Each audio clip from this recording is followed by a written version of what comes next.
All right, you guys. So I was watching the Deep End podcast with Taylor Welch, and wow, such a loaded conversation on this aspect of having different seasons in your life. You know, we all go through those very trying times, and people always say, hey, you have a new season coming.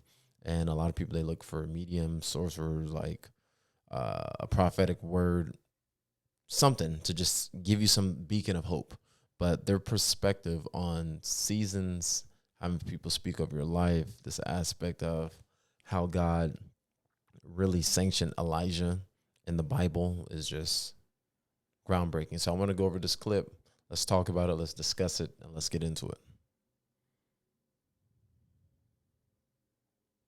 And people will be like, you're entering into a new season. Like every freaking other day, the person would say, it's a new season. Like, but I feel like I'm just thinking too linearly at that point.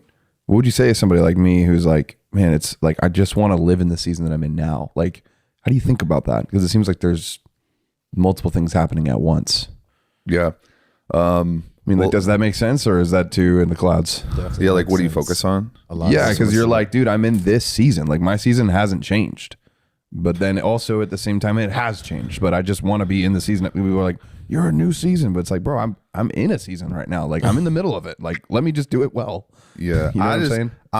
I think for me, this is how I handle it. I only accept like prophetic things. There's 4 people in the whole world. So what are you guys' thoughts on that? Do you feel like anytime something negative happens in your life, you're automatically jumping into another season? Or are you at the crux of the middle? What's your thoughts?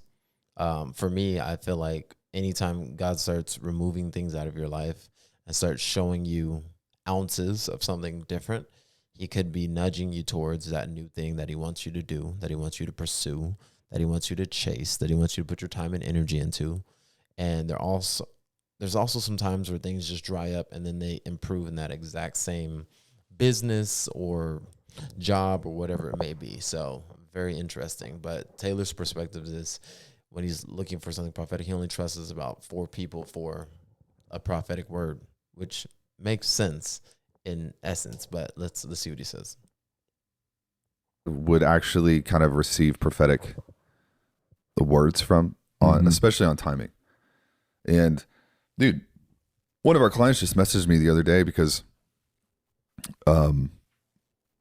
he got like radically saved maybe a year and a half ago, and they got baptized in the Holy Spirit.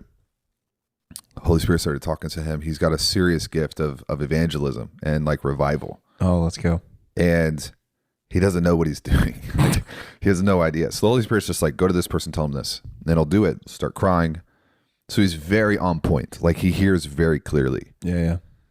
But now he's on the radar. So we've talked about this before with spiritual warfare. Like when God starts like picking you up and pulling you upwards, other things can see you that didn't see you before. And so now there's game theory involved spiritually. And so he's having a lot of weird things happen. So like friends of his will just manifest and he doesn't know what to do. He thought they were normal, and they were, but they got a bunch of demons now that they can see him. They recognize his gift and what God's doing. Wow. But he sent me a message the other day and he's like, hey, one of my old friends like texted me and said, I have a prophetic word for you. And I felt really like a pit in my stomach, kind of weird. And I was like, don't engage, just ignore it, until you know what it is. And then he was like, well, I already engaged in the and most of the time when you get that pit in your stomach, it's like your spirit nudging you like, no. So even for me personally, anytime I'm going into a business deal or I see something in life or I have to make a decision, I start feeling like a tightness or like just something weird in my gut. It's more than a gut feeling. It's like a spiritual nudge because I just know. Sometimes I get a head tightness. It just varies, but it's something that's negative or something that you need to be protected from. So Taylor's getting nudged in the same instance, but let's see what happens. Word was basically like really bad and a bunch of like, you're going to fail and you're a bad person. You have to watch out when somebody self-identifies as a prophet. Oh, those are great. Most of the times they're not. Mm-hmm. And one of the fastest way for God to, or for the enemy to like cut into a person's like promotional schedule is to go find some prophet and have him wreck your belief in your destiny. So when somebody's like, man, something, God's doing a new thing, I'm like, yeah, the sun is shining. Obviously. There's no detail in it. It doesn't mean anything to me. And I typically just ignore it.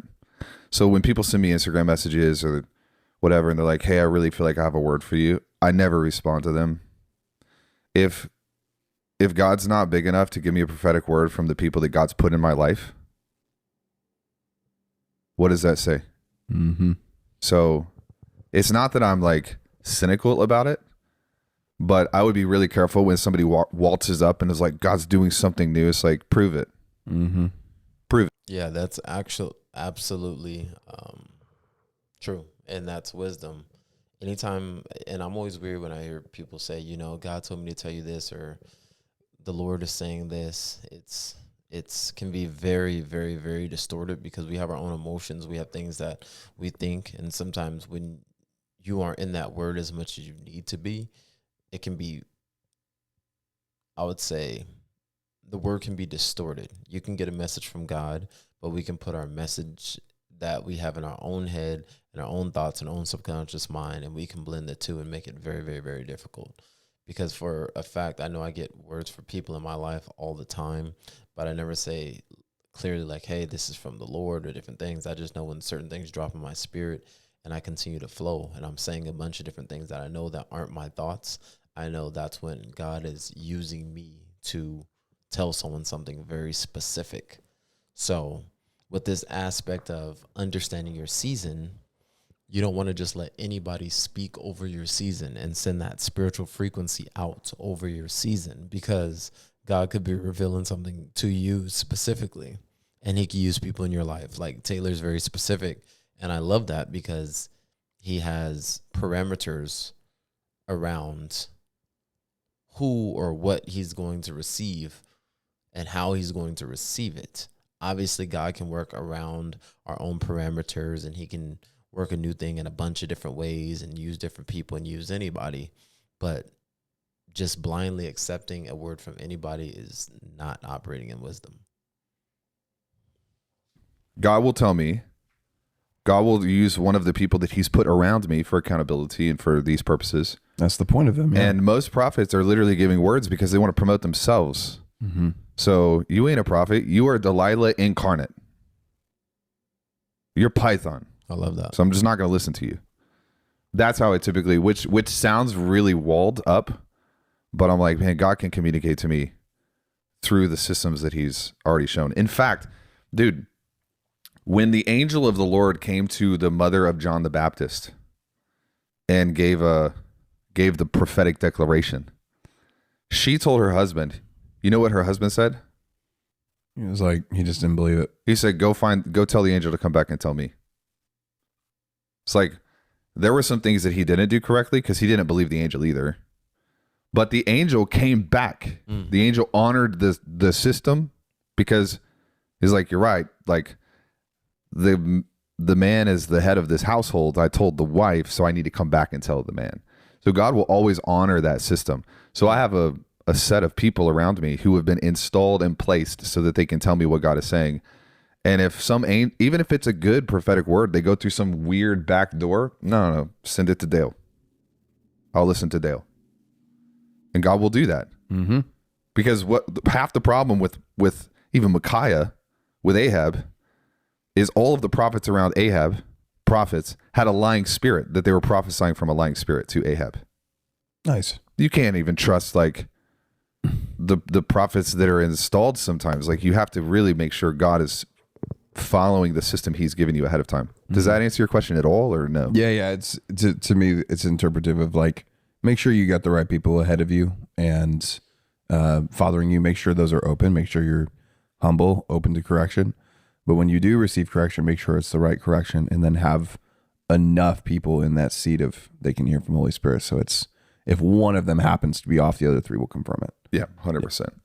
I love that, because if you don't have, It talks about in the word, like I said, in the multitude of counselors, there's safety. When you have other people in your life that you trust spiritually, that hear from God, that are trying to teach you new things and show you new things, he will go through one of those people a lot of the times. So even like the people that I have anchored in my life when I've been falling astray, I lean on them for spiritual counsel. To even when I get certain ideas from God, I'm like, hey, how are you feeling spiritually about this? I will bounce certain things back off of them. So I think that the points that they referenced and they made in regards to not just receiving a prophetic word from anybody, but understanding that you have to have wise people in your life to filter things is wisdom. And this entire podcast was powerful.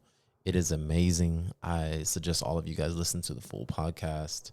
There's so many different things that you will learn that will expand your spiritual capacity to have you look at things and assess things differently, to see, is God doing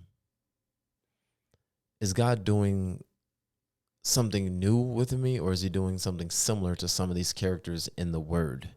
Because a lot of times in the Bible, if you did not, or if a biblical character did not do or further their mission, God would raise somebody else to complete that same exact task.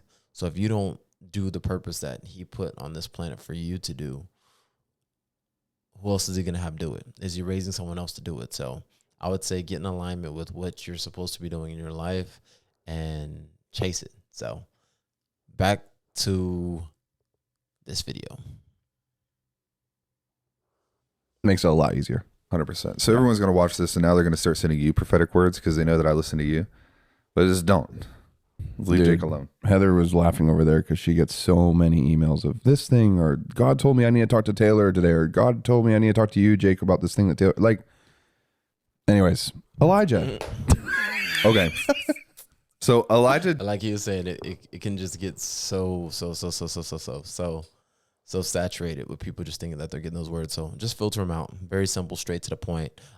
Give me your thoughts. Let me know who do you have in your life that's wise counsel, that you receive things from, that you can hear from the Holy Spirit from through, that you can get a second voice or opinion, and how has that helped further everything that you're doing in life? How has it expanded your capacity? How has it changed you? How has it shifted your life?